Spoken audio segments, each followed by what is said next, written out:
Dia Internacional dos Povos Indígenas. Hoje foi mais um dia de mobilizações espalhadas pelo país. A Articulação dos Povos Indígenas do Brasil, a APIB, e demais entidades realizaram, seguindo a tradição de anos anteriores, a jornada de lutas. Confira na reportagem de Jomiag. No Brasil, o Dia Internacional dos Povos Indígenas foi marcado pela Jornada Nacional de Luta pela Vida e Demarcação de Terras.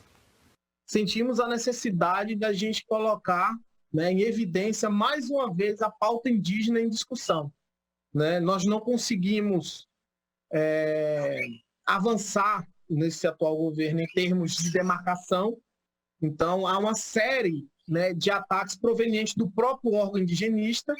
Então, o dia de hoje é um dia de manifestar, mais uma vez, o nosso descontentamento frente a todo esse desmonte que foi institucionalizado pelo atual governo, não só dentro da FUNAI, que é o órgão indigenista, mas em toda a estrutura do Estado brasileiro.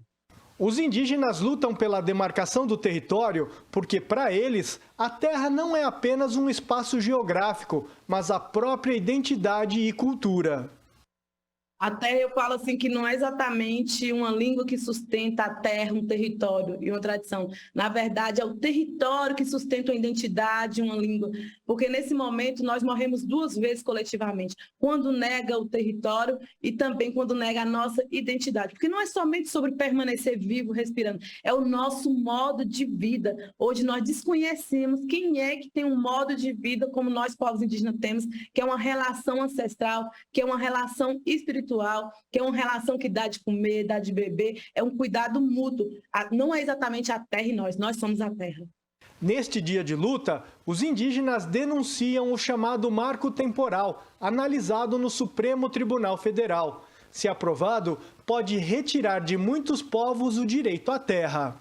O marco temporal, ele é uma tese, uma teoria que foi criada na Suprema Corte, que afirma que os povos indígenas só terão direito àqueles que até em 88 estavam na terra ou reivindicavam ela até 88. Então, você tem que comprovar que você reivindicava ou estava na área reivindicada até a Constituinte de 88. Ou seja, esquecendo todo o esbulho processório, esquecendo toda a violência que os povos indígenas passaram ao longo desses anos, desde que o Brasil foi invadido, tentando apagar o histórico, inclusive, de violência e remoção forçosa que houve, promovido pelo próprio Estado brasileiro. Então, o marco temporal é um afronto ao nosso texto constitucional. Além da ameaça aos territórios, houve aumento da violência e um enorme retrocesso no governo Bolsonaro, com o enfraquecimento de leis, de fiscalização e combate ao desmatamento e invasão de terras indígenas, lamentam os entrevistados. Existe um genocídio orquestrado, e a diferença é que agora ele é legislado quando o próprio Estado usa a mão do Estado, a justiça para ser injusta. E em pleno 2019, quando nós estávamos na jornada Sangue Indígena Não Aguentar Mais, foram 135 lideranças indígenas assassinadas. No período que nós estávamos na jornada na Holanda, Paulo Paulino Guajajara foi assassinado. E, nesse momento, as pessoas falam assim, mas não existe um momento de um projeto histórico, um projeto, um acontecimento político. E eu tenho falado, se assassinar 135 lideranças não é acontecimento político, o que é? Para mudar a situação, os indígenas afirmam que é preciso derrotar Jair Bolsonaro e aliados e eleger governos e parlamentares comprometidos com a democracia e com os povos originários. As eleições, nós estamos tendo